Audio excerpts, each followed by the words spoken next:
नमस्कार, स्वागत है आप सभी का प्राइम के डिजिटल प्लेटफॉर्म में। मैं हूं आपके साथ सुनील चौहान। 2024 लोकसभा चुनाव को लेकर भारतीय जनता पार्टी ने अपनी चुनावी शंखनाद की शुरुआत कर दी है और आज देखा गया बुलंदशहर से भारतीय जनता पार्टी ने एक भारी जनसभा की। और ये जनसभा इतनी भारी थी, ये देखा जा कि भारी तादाद में यहाँ पर आसपास के लोग इकट्ठे हुए, जहां पर नरेंद्र मोदी ने से शुरुआत की थी। और देखा जा रहा है फिर से 2024 के लोकसभा चुनाव को लेकर प्रधानमंत्री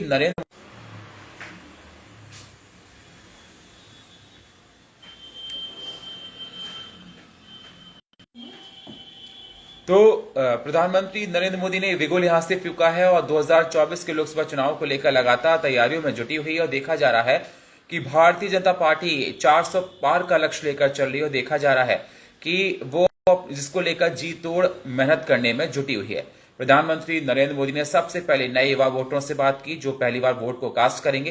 उन्होंने वर्चुअली तरीके से जुड़े। उन्होंने कहा कि आज का युवा आने वाले समय का भविष्य है और युवा ही डिसाइड करेंगे कि आगे चलकर भारत किस प्रकार से डेवलप होगा। उन्होंने अपने संबोधन में बुलंदशहर में तमाम महत्वपूर्ण बातें कहीं। साथ ही देखा गया प्रधानमंत्री नरेंद्र मोदी के संबोधन में जिस दौरान सीएम योगी आदित्यनाथ भी मौजूद रहे। बुलंदशहर भारतीय जनता पार्टी का गढ़ माना जाता है और सातों की सातों विधानसभा सीटें बुलंदशहर में है वो भारतीय जनता पार्टी के खाते में है। और पश्चिमी उत्तर प्रदेश का काफी कहते हैं कि यहां से सभा करने के बाद पश्चिमी उत्तर प्रदेश से कनेक्शन सीधा रहता है। और पश्चिमी उत्तर प्रदेश में अगर देखा जाए भारतीय जनता पार्टी की 27 सीटों में से 19 सीटें हैं। 2019 में भारतीय जनता पार्टी ने 27 लोकसभा सीटों में से 19 सीटों पर विजयी प्राप्त की थी। और उसके बाद अगर बात की जाए भारतीय जनता पार्टी ने 2014 में 27 सीटों में से 24 पर विजयी प्राप्त की थी। हालांकि पश्चिम उत्तर प्रदेश में यह भी कहा जाता है कि आरएलडी भी अच्छा परफॉर्मेंस दे सकती है। अब देखना होगा कि क्या कुछ निकल कर आता है। लेकिन बीजेपी एड़ी चोटी का जोर लगा रही है। प्रधानमंत्री नरेंद्र मोदी लगातार अब देखा जा रहा है कि चुनाव को लेकर एक्टिव मोड में नजर आ गए हैं। अब सवाल इस बात का निकलकर आता है कि इंडिया अलायंस की जो बात निकलकर सामने आ रही है, अब इंडिया अलायंस की तरफ से भी सीट शेयरिंग को लेकर बात नहीं बन पाई। उधर ममता बनर्जी ने साफ कह दिया कि वो किसी के साथ मिलकर चुनाव नहीं लड़ेंगी। पश्चिम बंगाल में अखिलेश यादव की तस्वीर भी साफ उत्तर प्रदेश में नहीं हो पाई है। उधर अरविंद केजरीवाल की तरफ से भी आम आदमी पार्टी की तरफ से अलायंस को लेकर बात तस्वीर सामने निकलकर नहीं आ रही। और सबसे बड़ी बात ये आ रही है, कयास लगाए जा रहे हैं कि नीतीश कुमार एनडीए में शामिल हो सकते हैं। और ये भी कहा जाता है तो क्या नीतीश कुमार अगर एनडीए में शामिल हो गए फिर इंडिया गठबंधन का महत्व क्या रह जाएगा। जो इंडिया अलायंस नरेंद्र मोदी को रोकने के लिए 24 में बना था वो ही पहले ही तितर गया है, बिखर गया है।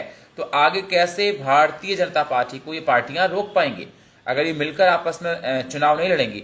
और अगर उत्तराखंड में देखा जाए समाजवादी पार्टी कह चुकी है कि उत्तराखंड में वो नैनीताल और हरिद्वार से खुद अपने उम्मीदवार को मैदान में उतारेगी। 5 लोकसभा सीटें हैं।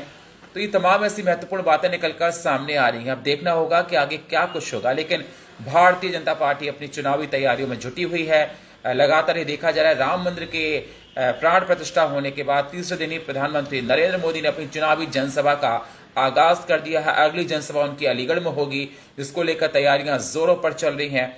सीएम योगी आदित्यनाथ ने अपने संबोधन में कहा कि प्रधानमंत्री कार्यक्रमों से हर नई योजनाओं का उद्घाटन किया जा रहा है जो कि आज के युवा के लिए बेहद जरूरी है, आने वाले भविष्य के लिए बेहद अच्छा है, जिससे देश की आगे की आर्थिक स्थिति और सुधरेगी।